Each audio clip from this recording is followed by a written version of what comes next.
اعوذ باللہ من الشیطان الرجیم بسم اللہ الرحمن الرحیم الحمد للہ رب العالمین الرحمن الرحیم مالک یوم الدین ایاک نعبد و ایاک نستعین اہدنا الصراط المستقیم صراط الذین انعمت علیہم غیر المغضوب علیہم ولا الضالین۔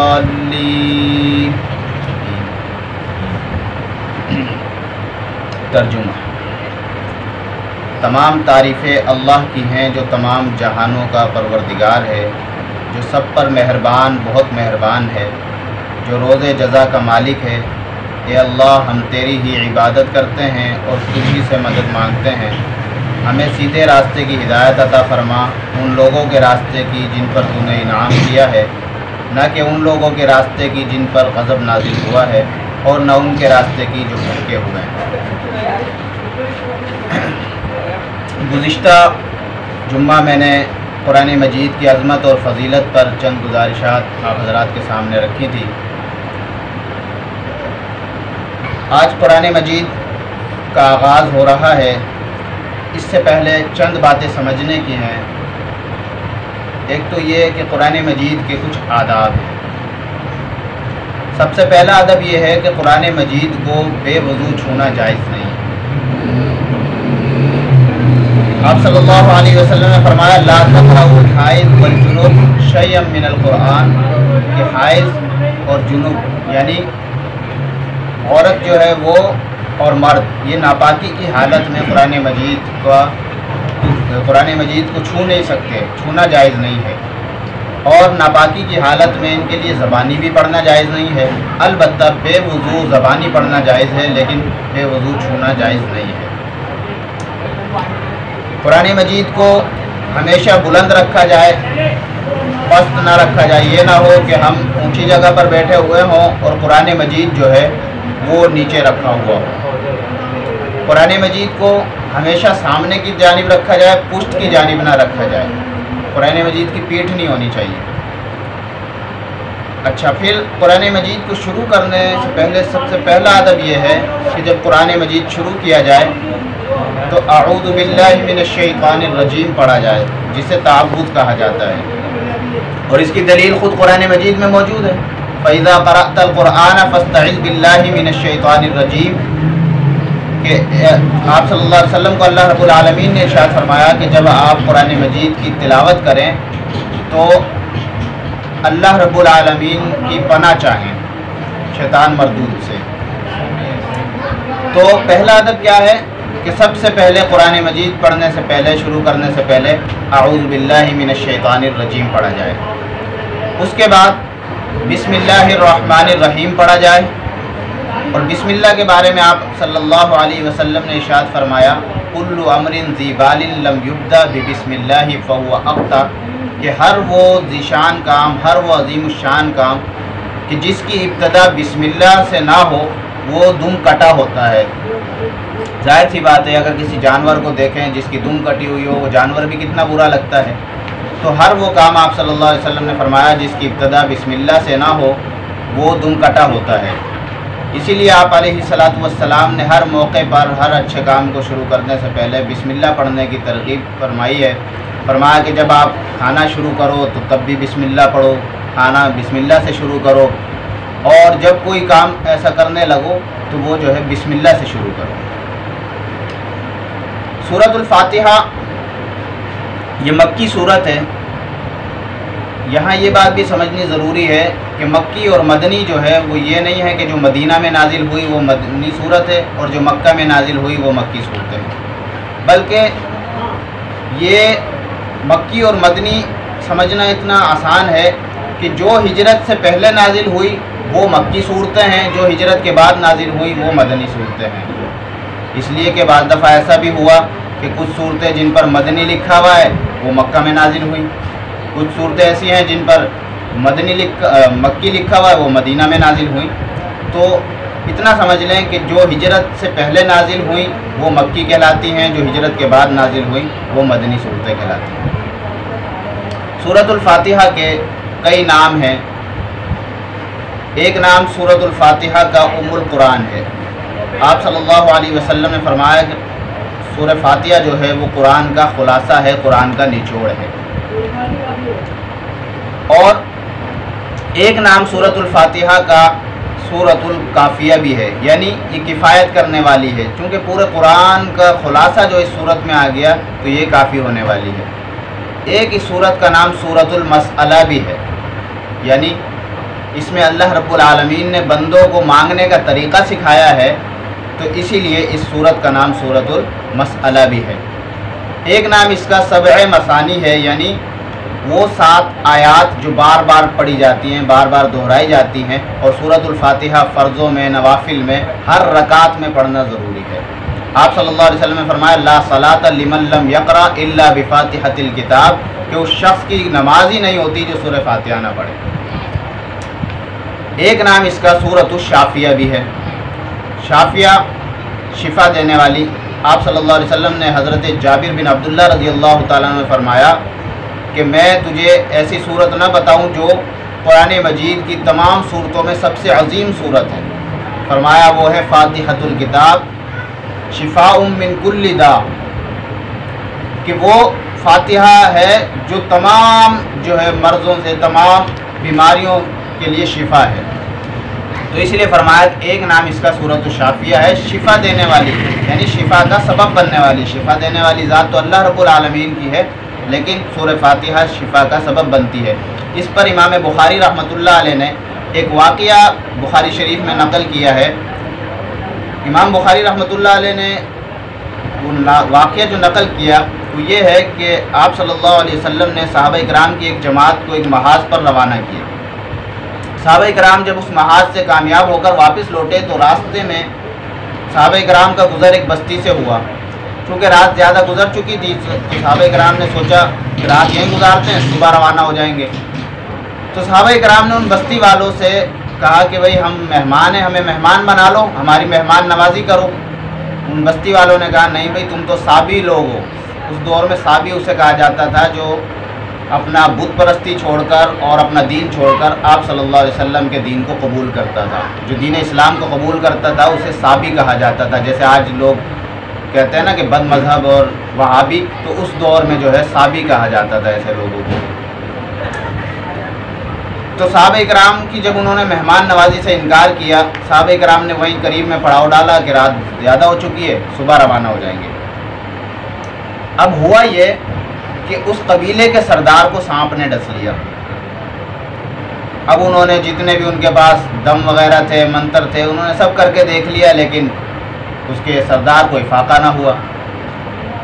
تو ان میں سے کسی نے کہا کہ بھئی جن لوگوں کو ہم نے مہمان بنانے سے انکار کیا ہے ان کے پاس چلتے ہیں، ہو سکتا ہے ان میں سے کسی کو کوئی ایسا دم آتا ہو جس سے ہمارا سردار ٹھیک ہو جائے۔ تو یہ لوگ صحابہ کرام کے پاس آئے اور کہا کہ آپ میں سے کسی کو دم آتا ہے؟ صحابہ کرام نے کہا کہ ہاں بالکل آتا ہے۔ حضرت ابو سعید خدری رضی اللہ تعالیٰ عنہ ان کے ساتھ چلے گئے اور جا کر سورہ فاتحہ پڑھ کر اس سردار کو دم کیا۔ تو حدیث میں الفاظ آتے ہیں کہ وہ سردار ایسا ہو گیا جیسا کہ یعنی ایسی گرہ کھل گئی جیسا کہ کبھی وہ بیمار ہی نہیں ہوا تھا۔ اور شرائط انہوں نے طے کر لی تھی صحابہ کرام نے کہ بھئی تم نے ہمیں مہمان بنانے سے انکار کیا تھا، لہذا ہم دم جو ہے ایسے فری میں نہیں کریں گے، ہم دم کریں گے لیکن 30 بکریاں لیں گے۔ انہوں نے کہا ٹھیک ہے۔ تو جب حضرت ابو سعید خدری رضی اللہ تعالیٰ عنہ نے دم کیا اور 30 بکریاں جو ہے طے شدہ تھی وہ لے لی۔ اب صحابہ کرام آپس میں کہنے لگے کہ پتہ نہیں یہ بکریاں لینا ہمارے لیے صحیح بھی تھا یا نہیں، چونکہ صحابہ کرام تو ایسے تھے کسی مسئلے میں الجھن ہوتی فوراً آپ صلی اللہ علیہ وسلم سے پوچھتے۔ آج کل لوگ آپس میں خسر خسر کرتے ہیں، مولویوں سے علماء سے نہیں پوچھتے مسئلے کو، آپس میں میرا خیال کرتے۔ صحابہ کرام مسئلہ پوچھا کرتے تھے آپ علیہ الصلوۃ والسلام سے۔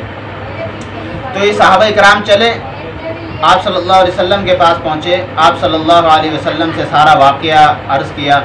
تو آپ علیہ الصلوۃ والسلام نے فرمایا کہ بھائی وہ اس میں میرا بھی حصہ رکھو۔ تو یہ آپ علیہ السلام کا فرمانا نعوذ باللہ کسی لالچ سے نہیں تھا، بلکہ اس وجہ سے تھا کہ صحابہ کرام کی دلجوئی ہو، کہ صحابہ کرام یہ محسوس کریں کہ بھئی ہم نے جو کام کیا وہ غلط نہیں ہے۔ تو صحابہ کرام کی تسلی کے لیے آپ صلی اللہ علیہ وسلم نے فرمایا کہ اس میں میرا بھی حصہ رکھو۔ اب امام بخاری رحمۃ اللہ علیہ نے اس واقعے کو کتاب الاجارہ میں نقل کیا ہے، فضائل میں نے کتاب الاجارہ میں نقل کیا ہے، جس سے امام بخاری رحمۃ اللہ علیہ یہ دلیل دینا چاہتے ہیں کہ اگر کوئی دم پر اجرت لینا چاہے تو یہ اجرت لینا اس کے لیے بالکل جائز ہے۔ تو یہاں تک یہ سورہ فاتحہ کے میں نے نام ذکر کیے کہ ایک نام اس کا سورہ قافیہ بھی ہے، سبع مثانی بھی ہے، سورۃ الشافیہ بھی ہے، ام القرآن بھی ہے، ام الکتاب بھی ہے۔ فرمایا الحمدللہ رب العالمین، کہ ہر قسم کی تعریف اللہ کے لیے ہے جو عالمین کا رب ہے۔ اللہ نے پہلے اپنا نام ذکر کیا، پھر اپنی صفت رب ذکر کی۔ اللہ نے جب قرآن کا آغاز کیا تو تب بھی رب کا ذکر کیا، اور جب قرآن کا اختتام کیا قل اعوذ برب الناس تب بھی رب کا ذکر کیا، اور بیچ میں بھی ان الذین قالوا ربنا اللہ ثم استقاموا تب بھی رب کا ذکر کیا۔ یہ رب اللہ کی ایسی صفت ہے جو تمام چیزوں کو جو ہے جامع ہے۔ تو فرمایا کہ تمام تعریفیں، ہر قسم کی تعریف اس رب کے لیے جو عالمین کا رب ہے، اللہ کے لیے جو عالمین کا رب ہے۔ رب کہتے ہیں تربیت کرنے والے کو، پالنے والے کو، تو اللہ تمام لوگوں کا عالم کا پالنے والا ہے۔ پھر عالمین فرمایا، رب المومنین نہیں فرمایا، رب المسلمین نہیں فرمایا، رب الاولیاء والمتقین نہیں فرمایا، رب الانبیاء والمرسلین نہیں فرمایا، رب العالمین فرمایا، اس لیے کہ اللہ تمام عالمین کا پالنے والا ہے۔ کیونکہ دیکھیں رب جو ہے نا، اللہ تمام عالم کا پالنے والا، وہ ایسا رب ہے کہ اپنے فرما برداروں کو بھی دیتا ہے، نافرمانوں کو بھی دیتا ہے، مسلمانوں کو بھی کھلاتا ہے، غیر مسلموں کو بھی کھلاتا ہے، کوئی کافر بھوکا نہیں سوتا۔ حضرت ابراہیم علیہ السلام اللہ کے خلیل ہیں۔ حضرت ابراہیم بڑے مہمان نواز تھے، عادت تھی کہ دسترخوان پر انتظار کیا کرتے تھے کہ کوئی آئے اور میرے ساتھ کھانا کھائے۔ تو ایک دن دیکھا ایک بابا جی گزر رہے ہیں، ان کو پکڑ کر لائے، دسترخوان پر بٹھایا اور کہا بسم اللہ کیجیے۔ بابا جی نے کہا کہ میں تیرے رب کا نام تو نہیں لوں گا، میں تو اپنے رب کا نام لوں گا۔ وہ مجوسی تھا، کہنے لگا میں تو آگ کا نام لوں گا، میں تیرے رب کا نام نہیں لیتا۔ حضرت ابراہیم علیہ السلام چونکہ موحد تھے اور شرک سے تو حضرت ابراہیم علیہ السلام کو نفرت تھی، تو حضرت ابراہیم علیہ السلام نے جو ہے جلال میں آ کر بابا جی کا ہاتھ پکڑا اور اپنے دسترخوان سے اٹھا کر باہر نکال دیا، کہا کہ جاؤ۔ اب اللہ نے حضرت ابراہیم علیہ السلام کے پاس وہی بھیجی کہ ابراہیم 90 سال سے میں اسے بغیر بسم اللہ کے کھلا رہا ہوں اور تو نے آج اس کو جو ہے ایک ہی دفعہ میں اٹھا دیا۔ حضرت ابراہیم علیہ السلام کو اللہ نے فرمایا کہ جاؤ اس کو منا کر لاؤ اور اسے کھانا کھلاؤ۔ تو حضرت ابراہیم علیہ السلام جا کر اس بابا جی کو، اس بزرگ کو، بوڑھے کو دوبارہ لے کر آئے اور کہا کہ آئیے کھانا کھائیے، جس کا نام چاہے لو کھانا کھاؤ۔ بوڑھے نے کہا کہ یہ کیا بات ہوئی، پہلے تو مجھے خود اٹھا دیا اور اب پھر خود بٹھا کے کھانا کھلا رہے ہو۔ ابراہیم علیہ السلام نے کہا کہ بھائی بات یہ ہے کہ جس اللہ کا نام لینے کے لیے، جس رب کا نام لینے کے لیے میں نے تجھے کہا تھا، اسی رب نے مجھے حکم دیا ہے کہ میں تجھے واپس لا کر کھانا کھلاؤں۔ اس نے کہا کہ تو پھر جب وہ میرا رب اتنا جو ہے مجھ پر مہربان ہے کہ ساری زندگی میں نے اس کی نافرمانیاں کی اور پھر بھی وہ مجھے جو ہے کھلانا پسند کرتا ہے، تو پہلے مجھے اس رب کا نام پڑھاؤ، اس رب کا کلمہ پڑھاؤ اور مجھے مسلمان کرو۔ تو لہٰذا پھر وہ بڈھا مسلمان ہو گیا۔ تو فرمایا کہ عالمین کا رب ہے، الرحمن الرحیم، جو سب پر مہربان، بہت مہربان ہے۔ یہ رحمان اور رحیم دو لفظ ہیں۔ رحمان کا مطلب جس کی رحمت جو ہے عام ہو، جس کی رحمت عام ہو۔ رحیم کا مطلب جس کی رحمت تام ہو، یعنی رحمان کا تعلق دنیا سے ہے۔ یہ اللہ کی صفت ایسی ہے کہ دنیا میں اللہ تمام لوگوں پر مہربان ہے، کافروں پر بھی، مسلمانوں پر بھی، مجوسیوں پر بھی، نصرانیوں پر بھی، تمام لوگوں کو اللہ کھلاتے بھی ہیں، تمام لوگوں کو اللہ نے نعمتوں سے بھی نوازا ہے۔ لیکن رحیم جو ہے یہ صرف اور صرف مسلمانوں کے لیے ہے کہ آخرت میں اللہ کافروں پر مہربان نہیں ہوں گے، بلکہ اللہ آخرت میں صرف مسلمانوں پر مہربان ہوں گے۔ مالک یوم الدین، جو روز جزا کا مالک ہے، قیامت کے دن کا مالک ہے۔ اس دن کس کی بادشاہت ہوگی؟ صرف اللہ کی بادشاہت ہوگی۔ آج اپنے آپ کو بادشاہ سمجھنے والے، وڈیرے سمجھنے والے، بڑے بڑے لوگ اس دن جو ہے وہ بالکل خاموش کھڑے ہوں گے اور حکم ہوگا لمن الملک اليوم، کہ آج کس کی بادشاہت ہے، پھر اللہ رب العالمین خود ارشاد فرمائیں گے للہ الواحد القہار، آج اس اللہ کی بادشاہت ہے جو قہار ہے۔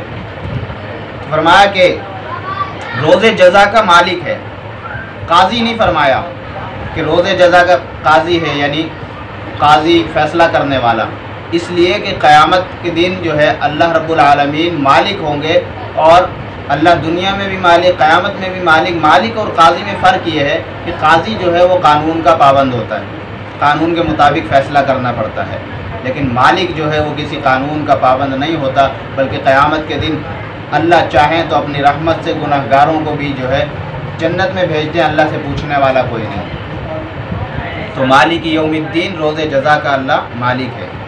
ایاک نعبد و ایاک نستعین، اے اللہ ہم تیری ہی عبادت کرتے ہیں اور تجھی سے مدد مانگتے ہیں۔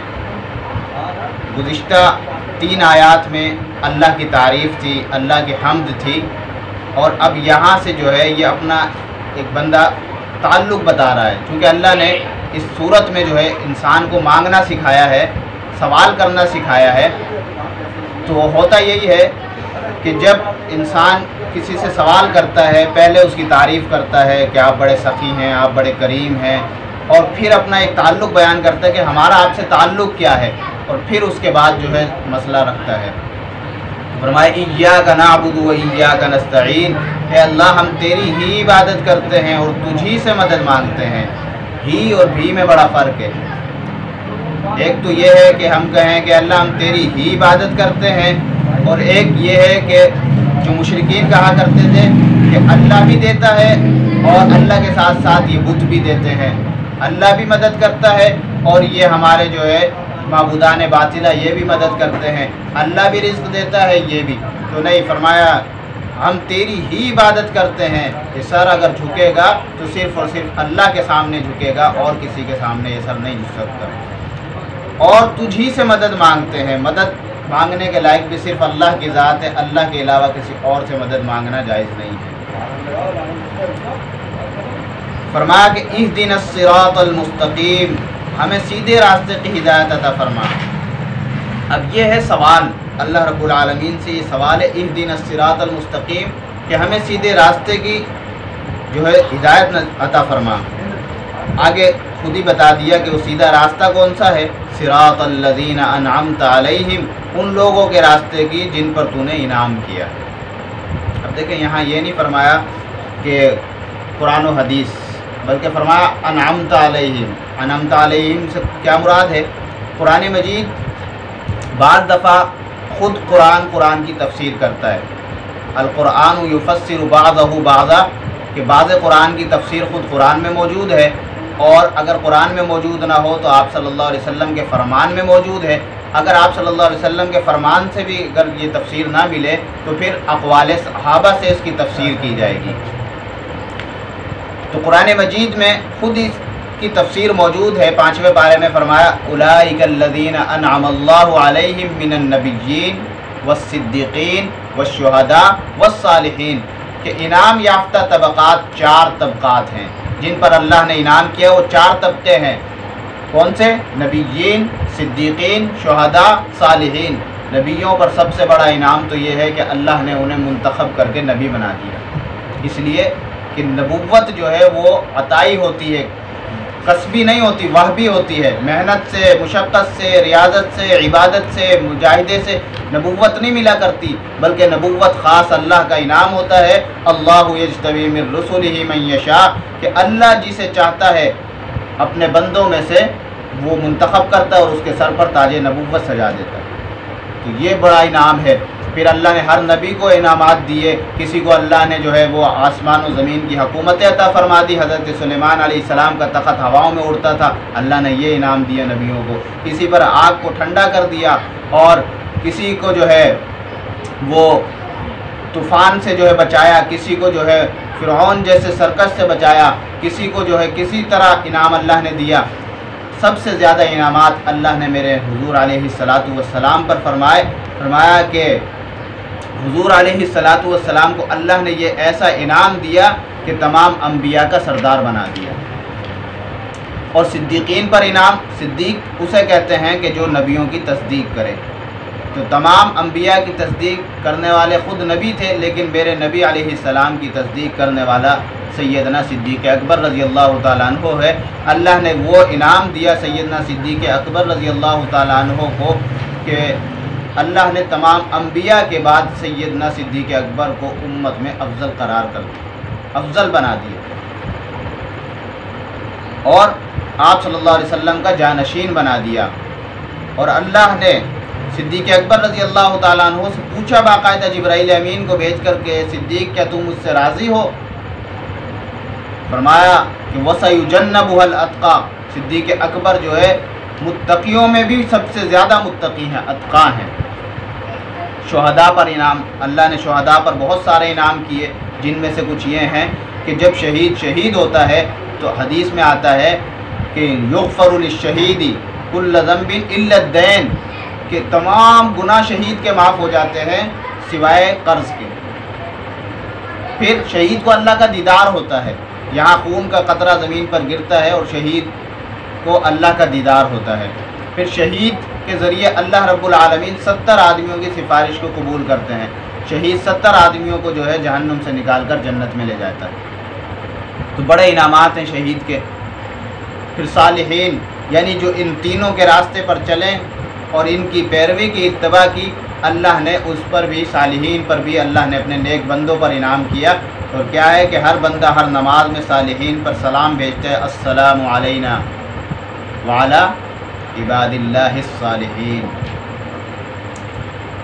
فرمایا کہ ان لوگوں کے راستے پر جن پر آپ کا انعام ہوا وہ کتنے؟ 4 طبقات میں نے بتائے، غیر المغضوب علیہم ولا الضالین، نہ کہ ان لوگوں پر جن پر آپ کا غضب ہوا، اور نہ ان لوگوں پر جو راستے سے بھٹکے ہوئے ہیں، جو گمراہ ہیں۔ مغضوب سے مراد یہودی ہیں۔ مغضوب انہیں کہا جاتا ہے جو جان بوجھ کر انکار کریں، پہچانتے ہوئے بھی حق کو پھر بھی اس کا انکار کریں، چونکہ یہودی قرآن کہتا ہے یعرفونہ کما یعرفون ابناءہم، وہ آپ علیہ الصلوۃ والسلام کو اس طرح پہچانتے تھے جیسا کہ اپنے بیٹوں کو پہچانتے ہیں، لیکن اس کے باوجود انہوں نے حق کا انکار کیا، تو اللہ نے فرمایا مغضوب، کہ اللہ کا ان پر غضب نازل ہوا۔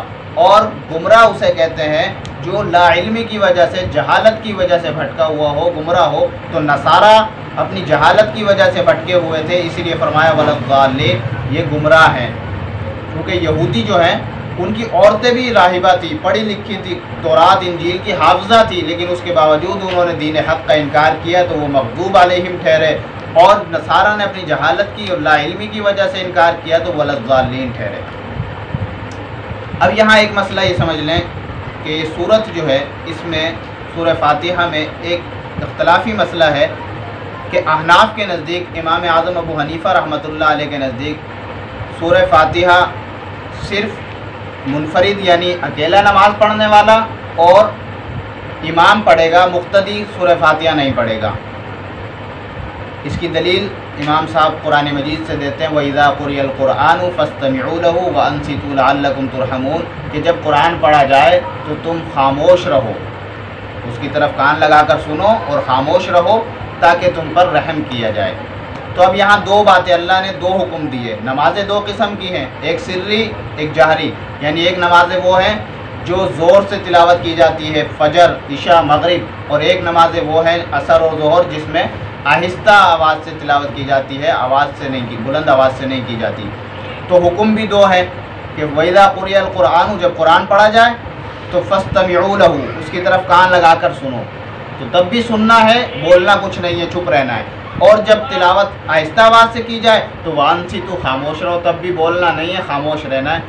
تو لہٰذا 2 حکم تھے، تو دونوں کی دلیل امام راضی رحمۃ اللہ علیہ باوجود شافعی المسلک ہونے کے فرماتے ہیں کہ میں باوجود شافعی المسلک ہونے کے امام اعظم ابو حنیفہ رحمۃ اللہ علیہ کا جو ہے وہ مانتا ہوں کہ انہوں نے قرآن مجید سے دلیل دی ہے اس بات کی۔ اور دوسرا مسئلہ یہ ہے کہ جب سورہ فاتحہ ختم ہو جائے تو آمین کہنی چاہیے۔ تو آمین میں بھی یہی مسئلہ ہے کہ آمین بلند آواز سے کہی جائے یا آہستہ آواز سے کہی جائے۔ تو آمین آہستہ آواز سے کہنی چاہیے اگر یہ اللہ کا نام ہے، کیونکہ روایات دونوں طرح کی ہیں کہ اسم من اسماء اللہ تعالی، کہ یہ اللہ کے ناموں میں سے ایک نام ہے، تو تب اگر اللہ کا نام ہے تب بھی آہستہ آواز سے قرآن مجید میں خود ہے وَاذْكُرْ رَبَّكَ فِي نَفْسِكَ تَضَرُّعًا وَخِيفًا، کہ اپنے رب کو یاد کرو عاجزی سے اور آہستہ سے۔ اور اگر یہ دعا ہے، کیونکہ امام بخاری رحمۃ اللہ علیہ نے بھی یہی ذکر کیا کہ آمین جو ہے قال عطا آمین الدعا، کہ امام عطا فرماتے ہیں کہ آمین جو ہے وہ دعا ہے، تو اگر دعا ہے تب بھی قرآن میں خود ذکر ہے کہ ادعوا ربکم تضرعا وخفیا، کہ اپنے رب کو پکارو عاجزی سے اور آہستہ سے۔ اور موسیٰ علیہ السلام نے دعا کی، ہارون علیہ السلام نے آمین کہی، تو قرآن نے ہارون علیہ السلام کی آمین کو بھی دعا کہا۔ تو اسی لیے اگر یہ دعا ہے تب بھی آہستہ، اگر یہ اللہ کا نام ہے تب بھی آہستہ کہنا چاہیے۔ اس پر صرف ایک لطیفہ ہے، وہ کہہ کر میں اپنی بات کو ختم کرتا ہوں۔ جب ہندوستان اور پاکستان ایک تھا، یعنی پاکستان بننے سے پہلے انگریز کی اس وقت حکومت تھی، تو اس مسئلے کو جو ہے بہت اس پہ بڑا انتشار پھیلا۔ ایک مسجد میں بہت سے لوگوں نے زور سے آمین کہا، اب وہ بہت سے لوگ خاموش تھے، آہستہ آمین کہنے والے تھے، دونوں میں لڑائی ہو گئی، ڈنڈے چل گئے، مسئلہ عدالت میں گیا۔ انگریز نے کہا کہ بھئی میں تو انگریز ہوں، میں تو مسلمان نہیں ہوں، تمہارے مذہب کے بارے میں میرا تو مطالعہ نہیں ہے، لہٰذا ایک ہفتے کا ٹائم دو، پہلے میں مطالعہ کروں گا پھر کوئی فیصلہ کروں گا۔ ایک ہفتے کے بعد جب عدالت دوبارہ لگی تو اس انگریز نے کہا کہ بھئی میں نے اسلام کا مطالعہ کیا ہے، مجھے اس میں آمین بالجہر بھی نظر آئی، آمین بالسر بھی نظر آئی، لیکن آمین بالشر نظر نہیں آیا، تو لہٰذا آمین بالسر بھی صحیح ہے، آمین بالجہر بھی صحیح ہے، دونوں کے پاس دلائل ہیں، لیکن یہ شر پھیلانا کہ ذرا سی بات پہ آمین زور سے کہنا اور نہ کہنے پر لڑائیاں کرنا، جھگڑے کرنا، یہ بالکل صحیح نہیں ہے۔ اللہ تعالیٰ جو کچھ کہا گیا سنا گیا اس پر عمل کی توفیق عطا فرمائے۔ وآخر دعوانا الحمدللہ رب العالمین۔